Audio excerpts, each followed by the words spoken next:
먼 미국 땅에서 자식들을 잘 키워내고 열심히 사신 여러분들 정말 장하십니다. 안녕하세요. 전원주입니다. 전쟁도 가난도 겪은 우리 세대는 참 눈물겨운 세월을 살았죠. 아메리칸 드림을 이루기까지 여러분들의 세월이야 어떠셨겠습니까? 건강 관련 프로그램에 출연하면서 요즘 제가 깨달은 건요, 양 한 방을 잘 결합하는 게 최고의 건강 관리라는 겁니다. 클레버 케어, 메디케어 어드밴티지 플랜 아세요? 양방과 한방의 좋은 혜택들을 쏙쏙 뽑아서 제공해주는 똘똘한 플랜이더군요. 우리 한인의 건강 문화도 이해하고 실력 있는 한국 의사와 전문의를 척척 연결해 준다니 얼마나 똘똘합니까? 이제 우리도 똘똘한 클레버 케어 플랜으로 150까지만 사십시다.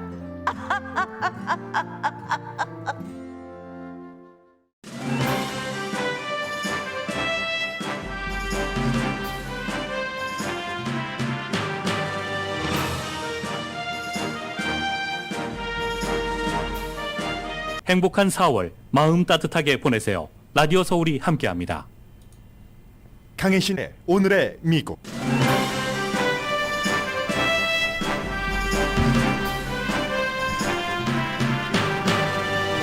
윤석열 당선자가 월스트리트저널과 인터뷰에서 국내외 정책에 대해 밝혔습니다. 북한이 비핵화를 시작하면 문재인 대통령이 인도주의적 차원에서 약속한 이상의 지원을 할 수 있다고 말했습니다. 미국과 핵무기를 공유하거나 배치하는 것은 지금 고려하지 않고 있다고 밝혔습니다. 에마뉴엘 마크롱 프랑스 대통령은 여러 기록을 세우면서 재선됐지만 경쟁자였던 마린 르펜 후보도 극우 정치인으로서는 역대 최고의 지지를 받았습니다.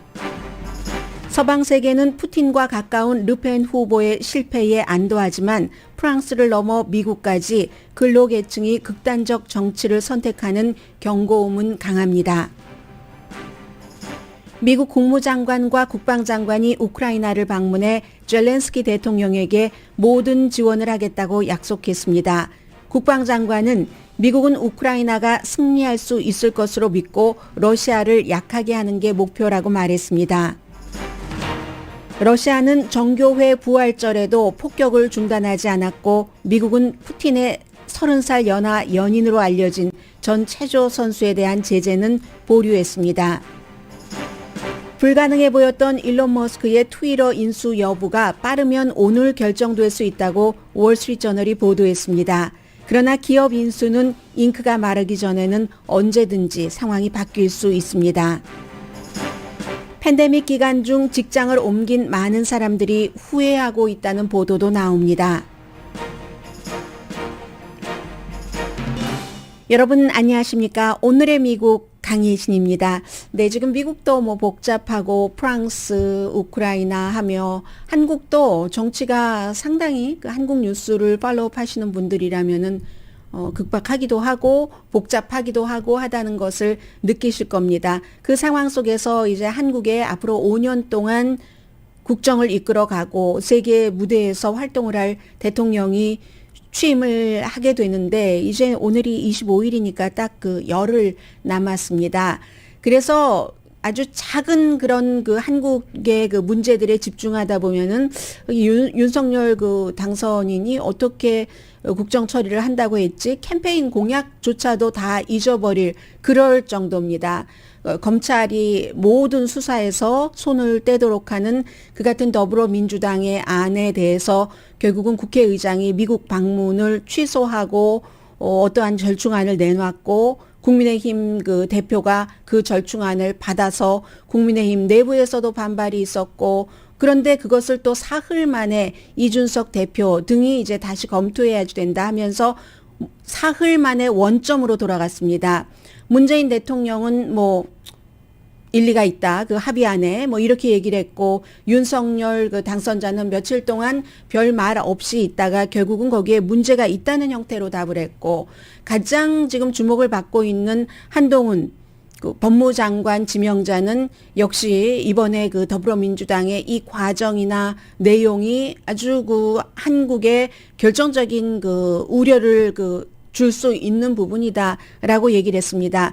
그런 하나하나 이슈에 집중하다 보면은 큰 그림을 자꾸 놓치게 되는 때가 있는데 지금 이제 그 부분은 그 검찰의 그 모든 수사권을 빼앗는 그 부분은 더불어민주당이 결국은 뭐 강행 처리하는 쪽으로 현재로서는 그런 쪽으로 가닥이 그 잡히고 있습니다. 그게 또 뭐 어떠한 변화를 겪을지 알 수 없는 상황이고 그리고 이제 많은 그 장관 지명자들 청문회가 예정이 돼 있었지만 인사청문회죠. 다른 장관들은 지난번 그 조국 그 장관 때도 그랬었고 대통령이 결정하면 임명을 하면은 됩니다. 그렇지만 총리 같은 경우는 인준을 받아야지 되기 때문에 그 어려운 문제에서 우리가 흔히 보아왔던 역대 대통령이 새로 들어오고 할 때는 항상 뭐 자료를 제출해라 하면은 자료가 제출되지 않았다. 청문회에서 이런 얘기를 하고 그렇지만 청문회 보이콧까지 나왔습니다. 지금은 정의당과 더불어민주당에서 하기 때문에 그러한 것들이 너무 그 말초적인 것이라서 큰 그림 이제 대통령이 취임하기 열흘밖에 남지 않았는데 그가 정말 이렇게 한다고 약속을 했었지 이렇게 할 것인가 혹시 캠페인을 하고 그 뒤에 취임식을 앞두고 있는 지금 변한 것은 없는가 하는 것에 대한 점검이 좀 따라가지지 않는 게 사실입니다. 지난주에는 워싱턴 포스트가 윤석열 당선자와 단독 인터뷰를 했고 오늘은 월스트리트저널이 단독 인터뷰를 했는데 월스트리트저널의 서울지국장 그리고 이제 기자 두 사람 다 그 한국인은 아닙니다. 지난번에 워싱턴 포스트와의 인터뷰는 그 도쿄 지국장이 인터뷰를 했는데 도쿄 지국장이 아주 젊은 그 코리안 아메리칸입니다. 미국에서 물론 공부를 했지만 그래서 이제 그 약간 그 차이가 있고요. 오늘 월스트리트저널은 당연히 미국 신문이 한국의 세계 경제 대국 12위의 국가가 새로 국가의 대통령이 취임식을 앞두고 이제 인터뷰를 할 때는 미국은 언제나 당연히 미국적인 입장에서 물어보죠. 그래서 굉장히 미국 사람들이 이런 것을 신경을 쓴다 하는 것 그리고 잠깐 놓칠 뻔했다가 다시 찾아지는 그런 내용들도 있습니다. 오늘 이제 윤석열 대통령 당선자 취임 열흘을 앞두고 월스트리트저널과의 단독 인터뷰부터 전해드리겠습니다. 서울에 있는 그 인수위원회 사무실에서 이루어진 인터뷰입니다. 이 월스트리트저널은 소제목에 미국적으로 붙였습니다. 이 윤석열 당선자는 질서를 지키는 룰을 지키는 세상을 원한다.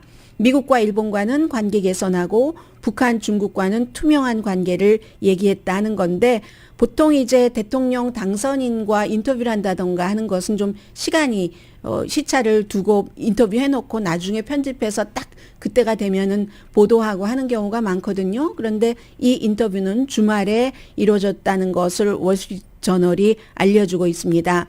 그리고 사진 설명에는 북한이 비핵화를 시작하면 큰 경제 혜택이 있을 것이다. 인센티브가 있을 것이다 하는 설명을 달았습니다. 첫 문장이 이렇게 시작을 합니다. 인수위원회의 대통령 당선인의 데스크 뒤에 선반에는 빨간색 권투 장갑이 있다. 그 권투 장갑은 그 홍수환 우리는 홍수환 선수라고 얘기를 하고 권투협회 회장도 지냈고 캠페인 도중에 그 글로브를 윤석열 그 당선인에게 그 당시에는 후보에게 줬죠. 다시 일어나서 이길 수 있다는 것을 표시한다는 것. 뭐 4번 뭐 다운시키고 4번 쓰러지고 5번 상대를 다운시켰던가요? 그 유명한 저도 어렸을 때 봤던 한국 사람들은 누구나 다 봤던 카라스키아와의 맞대결에서 본인이 먼저 막 쓰러지다가 상대를 몇 번 쓰러뜨리고 나서 챔피언, 엄마, 나 뭐 챔피언 먹었어 라고 했던가요? 바로 이제 그 장갑이 있다 하면서 5년의 임기를 시작하는데 이제 이 윤석열 이 당선인이 월스트리트저널 그 서울지국장에게 어떠한 것이다 하는 것을 그 설명을 해줬어요. 결국은 상징성인데 끝까지 포기하지 않고 싸워야지 된다. 뭐 국정 운영도 그렇다는 얘기겠죠. 77년도에 세계 챔피언이 됐던 그 박서가 캠페인 도중에 선물한 빨간색 그 장갑. 이 카라스키아에게 선물 받은 그 장갑이라고 얘기를 하죠. 오랜 군사 동맹인 미국과 최대의 교역 무역 파트너인 중국이 심각한 마찰이 있는 때 취임한다. 미국이 가장 중요하게 보는 겁니다. 그 다음은 북한 이슈고요. 또 러시아의 우크라이나 침공으로 인한 안보 여파도 헤쳐가야지 되고 북한의 새로운 무기 테스트도 또 헤쳐가야지 된다. 오늘도 북한이 이제 어떤 열병식에서 여러 가지를 보여줬죠. 외교 정책에 있어서는 실용적인 접근을 한다. 월스트리트저널이 인터뷰를 하고 나서 결론 지은 겁니다. 그렇게 얘기를 했다는 거죠. 북한에 대해서는 북한이 비핵화를 하면 큰 경제 혜택이 있을 것이라는 마음가짐으로 미국과 일본은 양쪽과 다 관계 개선을 하겠다. 지금 인수팀의 대표단이 일본에 갔죠. 일본에 가서 뭐 대화를 풀고 그리고 왔습니다. 우크라이나 문제에 대해서는 미국의 월스트리트저널 지국장과 인터뷰에서 살상 무기를 지원할 계획은 없다라고 얘기를 했습니다. 대통령으로서 가장 중요한 책임은 헌법 안에서 가치를 지키는 건데 그게 이제 자유민주주의와 시장 경제 가치 이게 핵심이라고 얘기를 했답니다. 국내 정책에 있어서나 외교 정책을 수립하는 데 있어서나 본인이 대통령으로서 헌법 안에서 하겠다. 쿼드 그 워킹 그룹에 대해서는 협조하지만 중국을 겨냥해서 미국, 일본, 인도, 뭐 이제 호주 이런 나라들 협조는 하지만 아마 우리 빨리 들어오라고 곧 초대받을 것 같진 않다. 초대를 받는다면은 긍정적으로 검토해 보겠다. 이 정도 얘기를 했습니다. 약간의 언론과 그 인터뷰할 때마다 약간의 차이가 있는데 이 차이는 윤석열 대통령 당선자가 차이 있게 말한다기보다는 그 말을 들은 미국의 그 기자들이 해석을 달리하는 것이다라고 볼 수 있는데 지금으로서는 긍정적으로 검토한다 이렇게 얘기를 했습니다. 바이든 대통령과의 미팅은 이 쿼드 회의를 일본에서 하기 때문에 5월 20일부터죠. 일본 방문 기간도 바이든 대통령이 연장했습니다. 그만큼 아시아, 중국을 생각을 하는 거죠. 러시아, 우크라이나 침공에 여러 가지 대책을 세우고 있지만 그 저쪽 머리 뒤끝에는 항상 중국이 가 있습니다. 그래서 3박 4일로 연장을 했는데 일본을 방문하기 전에 한국을 방문한다는 것이 이제 확정이 됐기 때문에 미국에서도 발표를 했는데 그 바이든 대통령과의 미팅에서는 윤석열 대통령 당선자는 동맹 강화를 뭐 다시 한번 확인하겠다라는 것과 서울과 일본과의 관계 개선, 무역에 있어서도 역사적인 문제에 있어서도 보통 이제 앞을 보고 미래를 보고 나간다 하는 것이고 그러면 또 그런 것에 대해서 반대하는 사람은 지금 일본이 과거를 인정하지 않는데 무슨 그것을 다 덮고 앞만 봐 하는 그 문제죠. 그 문제에서 윤석열 대통령 당선자는 미래에 초점을 맞추는 지금 그 형태고요. 서울은 몇 년 동안 월스트리트저널의 얘기입니다. 다른 동맹국들처럼 중국의 안보 위협에 적극적인 태도를 취하지 않았다. 다른 주변국들처럼 전 국가안보회의 멤버인 마이클 그린, 현재는 뭐 띵크탱크에서 일하고 있는데 마이클 그린은 무척 이 한반도 문제에 대해서는 미국에서는 전문가 중에 전문가입니다. 그분이 한 얘기입니다. 중국의 확장에 맞서서 또 그 자유롭고 좀 개방적인 그 인도 태평양 시대를 가져가려는 미국의 전략에서 가장 약한 국가, 가장 덜 협조하는 국가, 이걸 이제 그렇게 표현을 한 거죠. 그런 국가가 지금까지 한국이었다라고 지적을 했습니다. 그리고 일본 대사가 그 램 이마누엘이잖아요. 지난번에 버락 오바마 대통령 시절에 비서실장을 하고 시카고 시장을 지냈던 램 이마누엘 그 일본 대사가 최근에 한국과 일본 그 바다 그 사이에 배치된 군함에 올라가서 한국 대표단이 이제 도착할 것을 가리키면서 이미 도착하고 다 회의 끝났습니다. 가리키면서 새로운 날, 새로운 우정을 바탕으로 삼국 관계의 새로운 장이다라고 그 군함에서 선언했다는 거죠.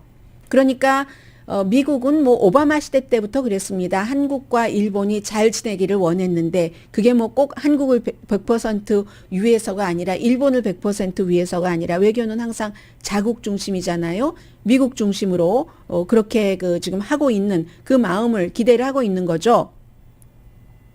한국은 세계 10위의 경제 대국인데 삼성, 현대, LG는 이제 대명사입니다. 한국 경제 얘기를 나오면.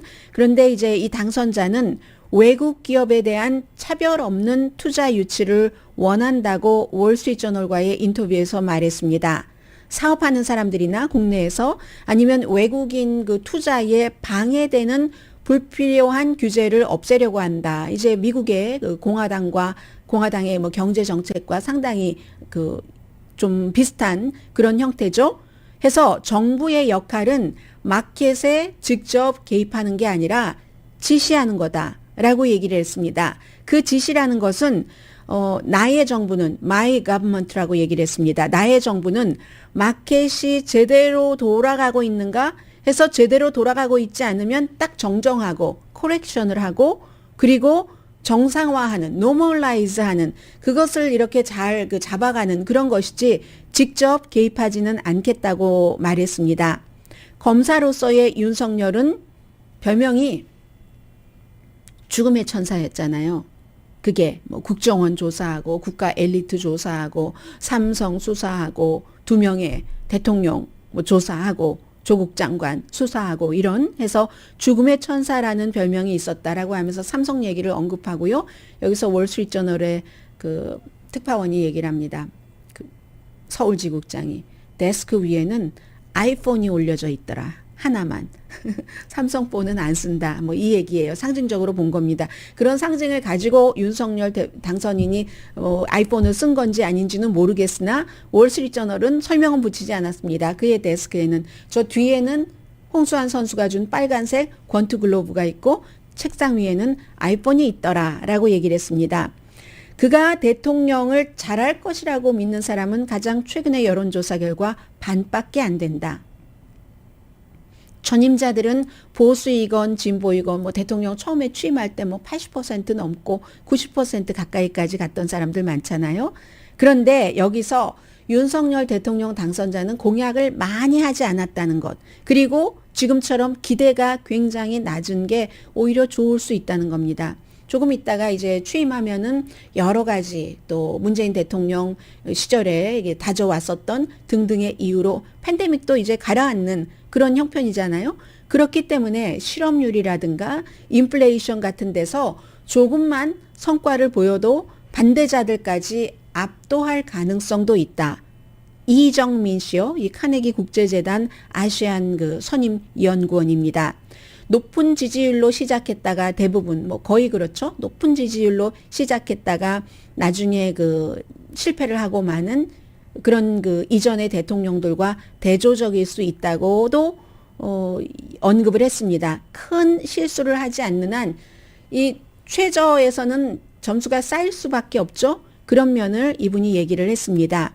북한에 대해서는 문재인 대통령보다 강하게 할 것은 분명하지만 김정은의 완전한 비핵화를 원한다라고 얘기했습니다. 이게 전 행정부와 다릅니다.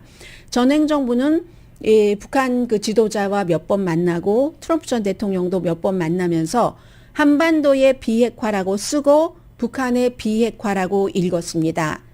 미국에서도 한반도의 비핵화라고 했고 그런데 윤석열 대통령 그 당선인은 북한의 비핵화라고 쓴다는 이 점을 그 강조를 했고요.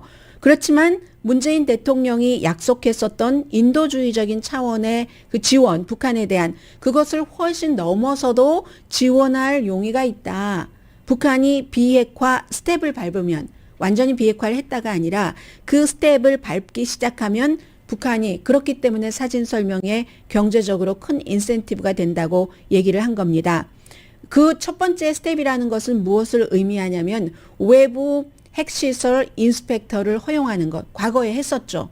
그러나 최근에는 하지 않았고 더군다나 이제 팬데믹 이후에는 외부인도 들어가지도 못하고 그렇게 해서 외부 인스펙터를 받아들이는 등의 조치를 취하면 북한에 한국이 투자를 할 수가 있다. 중대한 정보기술 등등등 해서 이제 그런 얘기도 했고요. 그렇지만 이게 쉽지는 않을 것이라고 월스트리트저널이 설명을 붙입니다. 국경 제한도 있고 팬데믹 때문에 아직까지 북한은 그리고 또 하나는 뭐 대륙간 탄도미사일도 발사하고 열병식에서 새로운 무기도 보이고 하는 이런 시점이니까라고 얘기를 하면서 이 문재인 당선자가 아니라 문재인 대통령은 나가고 이제 윤석열 그 차기 대통령이 들어가는데 북한에 대한 북한이 극박한 한국의 위협이다라고 생각하면 선제 타격 능력이 있다는 그런 얘기를 많이 했잖아요. 억제력에 대해서 얘기를 했는데 그렇다고 이게 또 중요하죠. 이 월스트리트저널의 지국 장관은 이렇게 얘기를 했습니다. 미국과 핵무기를 공유하거나 배치하는 것을 지금 고려하고 있지는 않다. 다만 더 활발한 정보 공유와 군사 훈련을 지지한다. 정보 공유라는 것은 이제 이 점에 있어서도 일본과 미국과 한국이 각각 아주 그 우수한 북한에 대해서 가질 수 있는 정보가 있잖아요. 그런 정보가 될 수도 있고 군사훈련은 지지한다는 겁니다. 한미합동 군사훈련이 트럼프 전 대통령의 어느 순간의 선택으로 뭐 거의 봄에도 뭐 가상 훈련으로 하고 있는데 컴퓨터로 이 필드에서 훈련을 하겠다. 올해는 끝났지만 내년 봄에는 분명히 현장에서 필드에서 훈련한다. 물론 그 규모라든가 정확한 타이밍은 얘기하지 않았습니다. 이건 뭐 말할 수도 없죠. 미국과 협의를 해서 모든 결정을 해서 해야지 되는 거기 때문에. 그러나 어떤 식으로든 합동 군사 훈련은 필드에서 한다. 컴퓨터가 아니라 이걸 강조를 했습니다. 미국과 중국과의 긴장, 그 사이에서의 한국, 이건 한국의 기회도 되고 위험도 된다고 얘기를 했습니다. 그러면서 이건 중국이 늘 그 다른 나라에 하는 얘기인데요. 양국의 평화와 공동 번영, 이런 길이 있을 것이다. 제3국으로서 미국과 중국 사이에. 그리고 베이징도 존중을 한다라고 얘기를 하면서요. 그렇지만 외교 정책이 모호하거나 이랬다 저랬다. 그 정책 자체를 뒤집으면은 그러면 위험해진다라고 얘기를 하고 있습니다. 이게 이제 그 플로핑이라고 표현을 했으니까 그냥 뒤집기식으로 이랬다 저랬다 하는 외교 정책의 어떤 원칙을 갖고 하는 게 아니라 여기는 이제 속임수도 들어가 있고 하는 나쁜 의미잖아요. 그러면 한국이 손해를 본다라고 얘기를 했다는 거죠. 국내의 최대 이슈로는 팬데믹 때문에 힘들어진 비즈니스 돕기, 또 개인들도 팬데믹에서 회복하는 것을 정부가 돕기, 규제를 너무 문재인 대통령이 오래 했다. 이 팬데믹에 대해서 하고 비난을 했다고 하고요. 그리고 여러 가지 그 규제 완화에 대해서는 지금 소수당이잖아요. 뭐 100명은 넘지만. 그렇기 때문에 의회의 승인이 없이 뭐 이를테면 대통령의 행정명령식으로 미국으로 따지자면요. 그런 형태로 규제를 완화하는 것을 하겠다라고 얘기를 했고요. 집무실, 그 청와대에 이제 뭐 국방부로 옮기는 것, 그런 것 맨 마지막에 살짝 한 줄만 썼습니다. 이름 짓기, 뭐 사람들에게 무슨 이름이라고 하면 좋겠습니까? 하지만 본인으로서는 지금 국민의 집이다, 피플스 하우스다라고 얘기를 하고 있다는 월스트리트저널과의 인터뷰였습니다.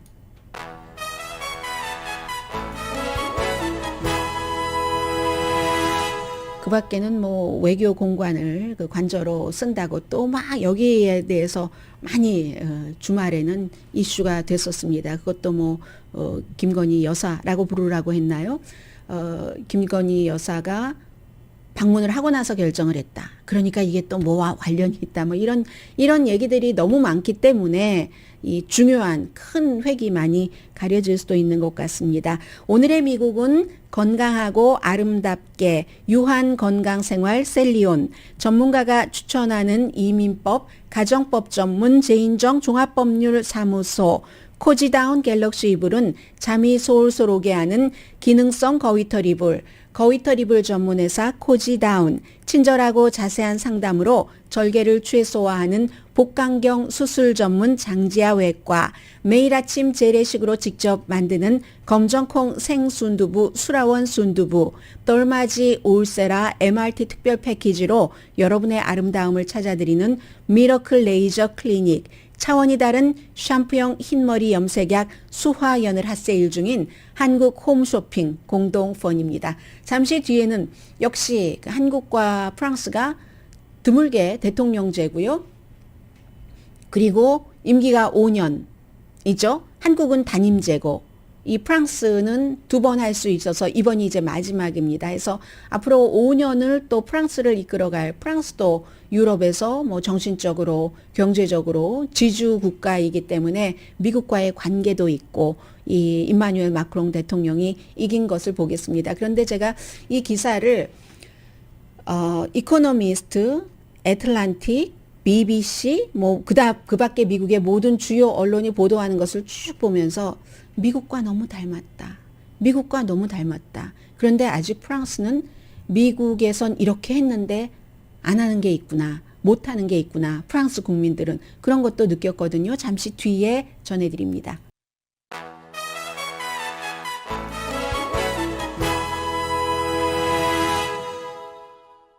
라디오 서울 방송 오늘의 미국 듣고 계십니다. 5년 전에 그 30대에 에마뉴엘 마크롱 프랑스 대통령이 당선됐었을 때 정말 이슈가 많았었죠.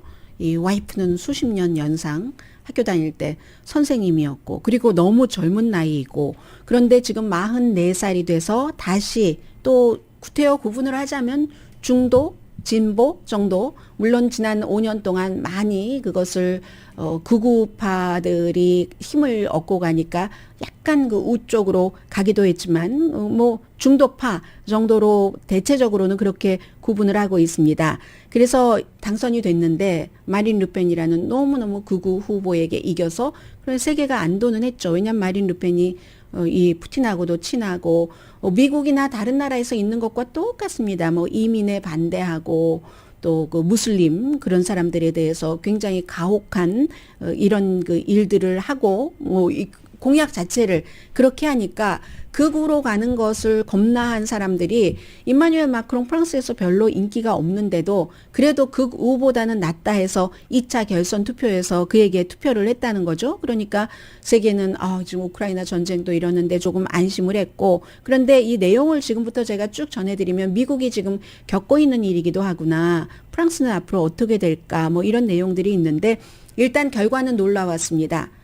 지난 2주일 원래의 선거가 있고 이제 두 사람이 50% 받은 사람이 없으니까 결었는데 그런데 58.2% 대 41.8% 17포인트 차이니까 이 정도면은 압도적이라고 할 수가 있습니다. 나토와도 거리두기, 푸틴과 친하기, 마린 르펜이라는 아버지 때부터 정치를 한 이 그 정치인이 트럼프 전 대통령과 비슷한 거죠.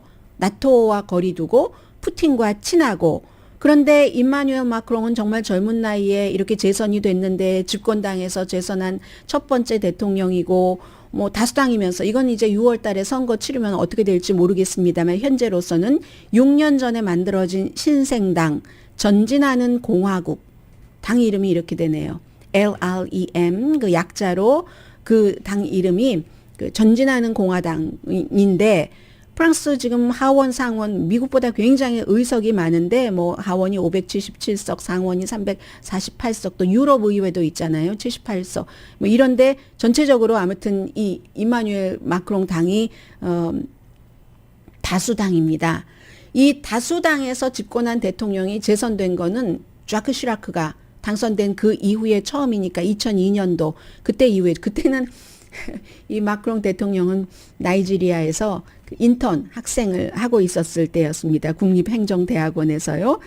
프랑스 국민들에게는 그 인기가 없지만 그래도 이번에 무슨 프랑스가 원래 항상 내세우는 자유, 무슨 관용, 유럽연합, 우리는 유럽은 또 같이 가야지 되는 부분이 있다 하는 여기에 대해서 많은 그 좌파의 그 표를 이끌어냈고 팬데믹은 비교적 잘했다. 사실 팬데믹 당시에 증거도 없이 영국의 그 아스트라제네카가 나이 드신 분께는 효력이 없다 뭐 이런 말도 했지만 비교적 잘했다 하는 평가를 받고 있습니다. 그래서 어제 에펠탑에서 딱 승리 연설을 할 때 마크롱 대통령이 내가 좋아서 나를 투표한 게 아니라 내가 싫지만 극우 나라로 가는 것을 막기 위해서 저에게 투표하신 분들이 많다는 것을 압니다. 이렇게 본인도 얘기를 했습니다.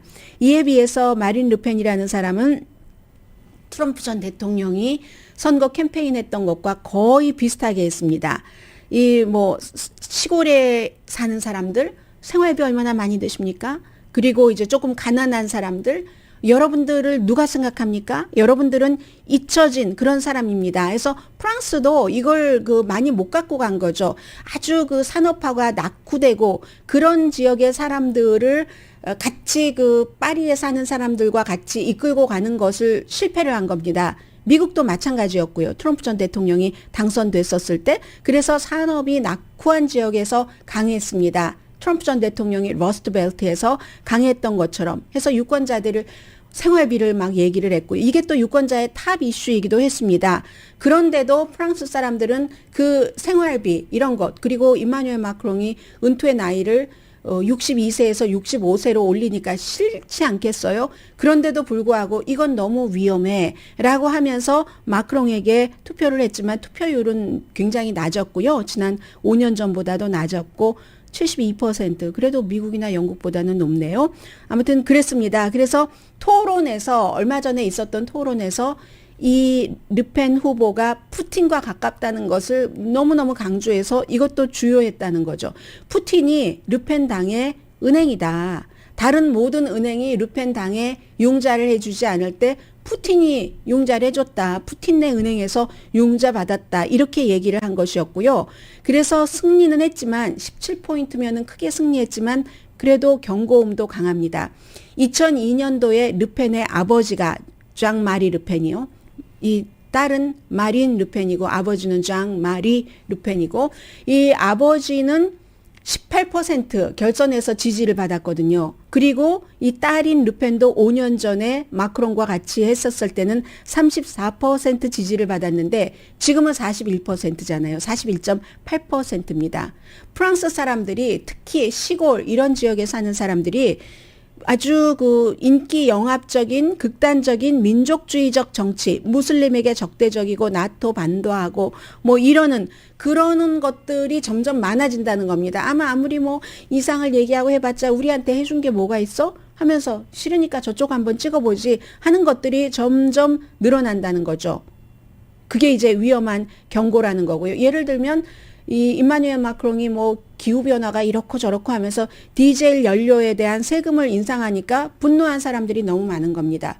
아주 집에서 멀리 떨어진 한 뭐 예를 들어 60마일 정도 운전해서 아마존 창고에서 일하는 사람들 이런 사람들한테는 연료비가 그 파리 사람들에 비해서 너무나 절실한 문제잖아요. 파리지안과 이 시골에 살고 있는 사람들과 다른 거죠. 그럼에도 불구하고 프랑스는 극우는 싫다 하고 이렇게 당선하기는 했지만 그러니까 뉴욕이라든가 샌프란시스코라든가 뭐 로스앤젤레스도 마찬가지고 도시의 전문직에서 일하고 있는 사람들 이런 사람들일수록 세계화를 많이 지지를 했고 세계화로 이득을 많이 받고 애국심은 조금 덜하고 시골 이런 데서 사는 사람은 반대의 입장이라고 할 수 있잖아요. 덜 세계적이고 이게 프랑스에서도 아주 거의 비슷하게 일어난 겁니다. 그래서 임마누엘 마크롱이 성공을 하기 위해서 나이든 유권자의 표를 많이 받았어야지 됐고 뭐 그린당이라든가 다른 그 좌파 세력들의 세력을 많이 그 표를 많이 받아서 성공을 했습니다. 중도 우파도 많이 끌어들였고요. 이게 바이든 대통령이 성공한 것이나 마찬가지죠. 버니 샌더스가 절대로 성공할 수 없었던 이런 중도파를 가져가야지 성공하는 건데 마크롱이 이번에 그랬다는 얘기입니다. 그래서 이제 반대는 의회에서 6월 12일에 또 19일에 선거가 있으니까 이때에 마크롱 당이 계속 다수당을 유지할지 이게 이제 그 이슈가 되고요.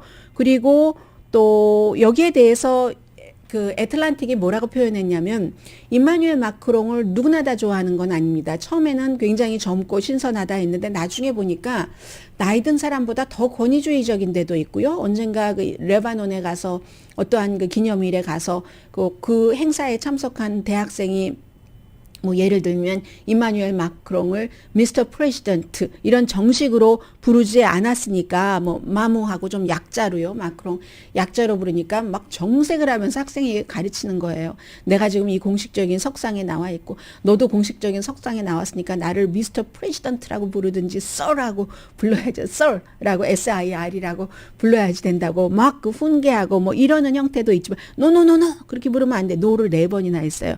그 당시에 그렇게 얘기를 하고 했지만 그래서 그 약간 윈스턴 처칠이 샤를르 드골이 훌륭한 대통령입니까? 라고 누군가가 물어봤을 때 거만하고 뭐 오만하고 아주 이기적이고 뭐 독단적이고 자신의 이익을 선전해서 뭐 막 공허하고 막 그렇지만 그래도 위대한 사람입니다. 라고 얘기를 했는데 임마누엘 마크롱도 그렇게 될 수 있다는 겁니다.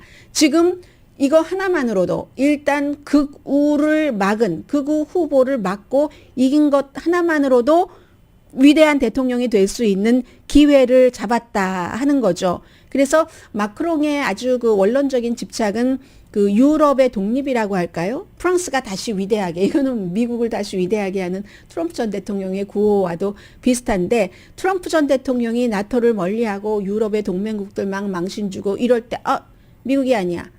우리는 우리끼리. 그런데 내가 좀 앞장서 볼까? 이런 그런 뭐 자신감과 새로움, 신선함 같은 것, 이런 것들이 마크롱 대통령에게 있다는 겁니다. 그리고 푸틴과 또 막 어울리고 돌아다닐 때는 동맹국을 화나게도 했지만 뭐 뭔가 신선한 게 있다는 거예요. 말하자면 일론 머스크, 저 사람 이상해, 싫어 하면서도 그래도 다른 기존에 사람들이 하지 못하는 것을 일론 머스크가 해 하는 것처럼 마크롱이 그 트라이 하는 것이 있다고 지적을 하고 있습니다. 또 처음에 러시아가 우크라이나를 침공했을 때도 푸틴과 대화해야 된다면서 계속 가서 대화를 한다고 했는데 결론은 뭐 가져오지 못했던 이런 것도 있죠. 그래서 이러한 모든 것들이 미국도 겪고 있는 일을 프랑스도 겪고 있고, 워킹 클래스들이 뭔가 기존의 정치와 정치인에게 불만을 품고 극단적인 사람을 선택하는 이런 것, 전통적인 안정적인 정치인을 피해서 그러는 것, 나를 왜 잊혀진 거야? 나를 왜 생각하지 않아? 이런 것들이 비슷하다는 거고, 영국도 마찬가지죠.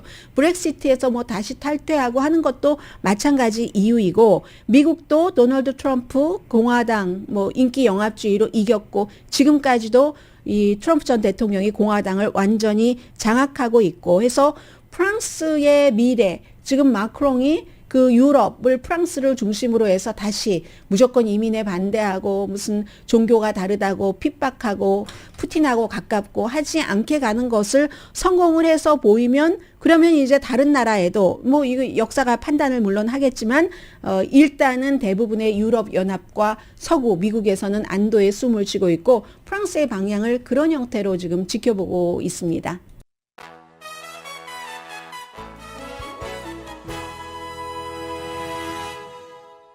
라디오 서울 방송 오늘의 미국 듣고 계십니다. 네, 이 뉴스는 물론 아주 정말 그 공기업에서 사기업으로 바뀌면 큰 영향을 미칠 수도 있고, 그리고 안 될 것이다 했던 일이 이렇게 될 수도 있는 가능성이 또 높아질 수도 있다. 그리고 또 안 될 수도 있지만 그런 점에서 전해드립니다. 일론 머스크와 트위터 이사진이 어제 이제 합의를 기본적인 것은 했고요.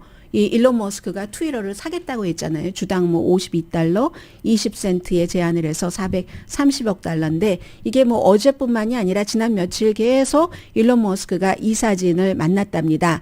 결정적으로 일론 머스크가 이 뭐 테슬라의 CEO가 자금 조달을 어떻게 할 것인가 하는 구체적인 안을 가지고 나와서 이게 된 거고요. 현재로 트위터가 검토 중인데, 협상이 끝날 시점이나 협상이 만약에 깨진다면 그때 비용은 누가 부담하냐, 이런 뭐 구체적인 것까지도 논의했다고 하고요. 뉴욕타임스 보도입니다. 월스트리트저널은 두 번째 입찰자가 없는 한 일론 머스크 인수 가능성이 있고, 이건 트위터가 공기업으로서의 종말을 시작하는 건데, 그 종말의 시작이 오늘이 될 수도 있다. 오늘 마무리가 될 수도 있다는 얘기거든요. 그렇게 되는 경우는 일론 머스크라는 사람이 뭐 이것도 하고 저것도 하고 우주 개발도 하고 하면서 트위터를 인수하고 싶어 하는 것은 원래 조금 사서 그 영향력을 미치고 싶었는데 그게 안 되니까 주식을 부분적으로 샀는데 다 사버린다는 거잖아요.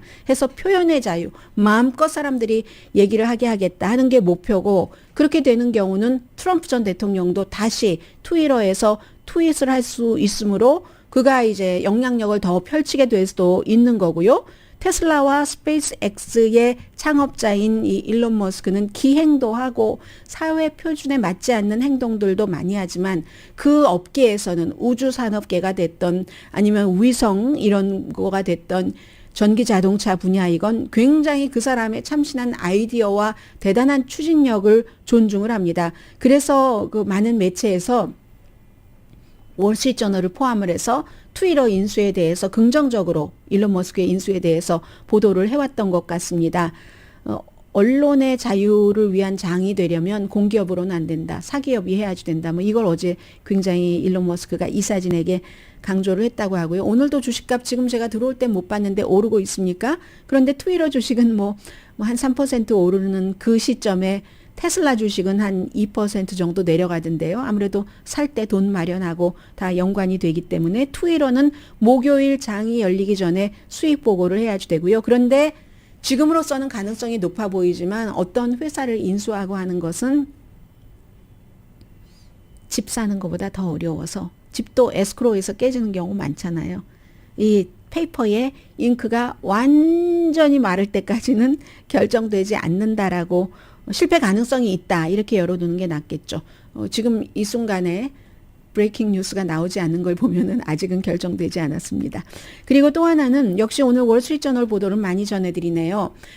요즘에 팬데믹 이후에 직장을 바꾸는 사람들이 굉장히 늘어나고 있고 긍정적이다라고 하는 보도도 나오지만 월스트리트저널은 뭐 여러 전문가들의 말을 인용을 해서 이게 그다지 만족하지 않는 사람들이 많다. 이런 보도를 했습니다. 지난해 수백만 명이 일자리를 그만두고 뭐 다른 곳으로 이직을 했는데 뭐 정부가 보조해 주는 돈도 있고 시간적인 여유도 있었으니까 평소에 해보고 싶었던 것 그리고 뭔가 좀 좋아 보이는 것 그런데 내가 그때 그 기운에 올라탔으면 안 됐어 하고 후회하는 사람들이 있다는 겁니다. 잔디는 언제나 그리는 아니다. 이런 얘기를 하고 있는데 해서 원래의 직장으로 다시 돌아가는 사람도 있고 적어도 1년은 내가 새로운 직장에서 머물러야지 하고 뭐 다짐하고 또 다짐을 했지만 전 직장이 그립다 하는 사람들도 있고요. 뭐 예를 들어서 왜 이유 자체는 기대가 새로운 직장에 대한 잠재적인 기대가 너무 컸다는 겁니다. 팬데믹 당시니까 무슨 그 재택근무 같은 거 뭐 여러 가지 융통성이 있었잖아요. 직장에서 나에게 해주는 게 사람을 구하기도 힘들고 했으니까. 그리고 돈도 더 많이 준다고 하고 그래서 결정을 너무 서둘렀다는 거죠. 오랜 동안 생각을 하고 직장을 바꿨어야지 되는데 그리고 고용 마켓이 워낙에 타이트하니까 회사에서도 잘해줄게 막 사탕발림을 하니까 캔디 가게에 가서 캔디 사듯이 이직한 사람들은 너무 많이 후회를 하고 있다라고 얘기를 합니다. 팬데믹 때는 또 하나 그 변화를 해보고 싶어하는 그 변화에 굶주렸었던 사람들이 너무 많았고 그런 사람들에게 기회 역시 많았고 그런데 그 회사를 옮긴다는 것은 그 회사의 기본 문화도 있고 내가 일할 사람 그 상사의 특징도 있고 많은 것이 있잖아요. 그래서 꼭 잔디가 언제나 구리는 아니다 하는 것을 보도를 하고 있습니다.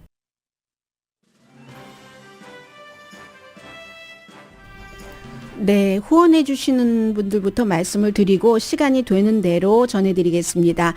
오늘의 미국은 건강하고 아름답게 유한 건강생활 셀리온 전문가가 추천하는 이민법, 가정법 전문 재인정 종합법률사무소 코지다운 갤럭시 이불은 잠이 솔솔 오게 하는 기능성 거위털 이불, 거위털 이불 전문회사 코지다운 친절하고 자세한 상담으로 절개를 최소화하는 복강경 수술 전문 장지아 외과, 매일 아침 재래식으로 직접 만드는 검정콩 생순두부 수라원 순두부, 덜마지 울세라 MRT 특별 패키지로 여러분의 아름다움을 찾아드리는 미러클 레이저 클리닉, 차원이 다른 샴푸형 흰머리 염색약 수화연을 핫세일 중인 한국 홈쇼핑 공동펀이었습니다. 10시에 좋은 아침, 좋은 하루 방송됩니다.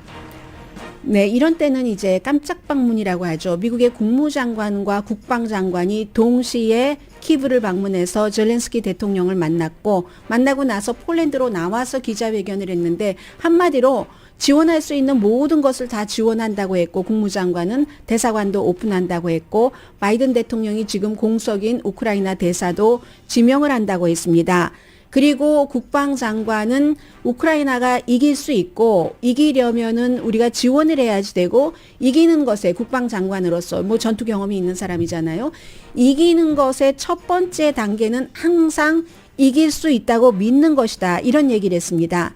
국무장관은 뭐 3억 2,200만 달러 군사 지원, 1억 6,500만 달러 탄약 판매 승인 뭐 이런 여러 가지를 얘기를 했고요. 또 크렘린은 그러니까 미국에 경고를 하고 있죠.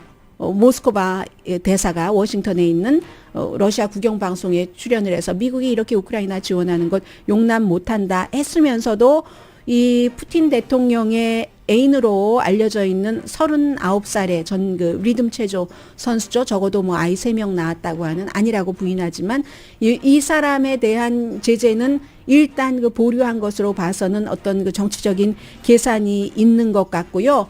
그리고 그런 상황에서도 정교회 사람들에게 부활절이었습니다. 어제가 부활절에 그야말로 가장 신성한 날이잖아요.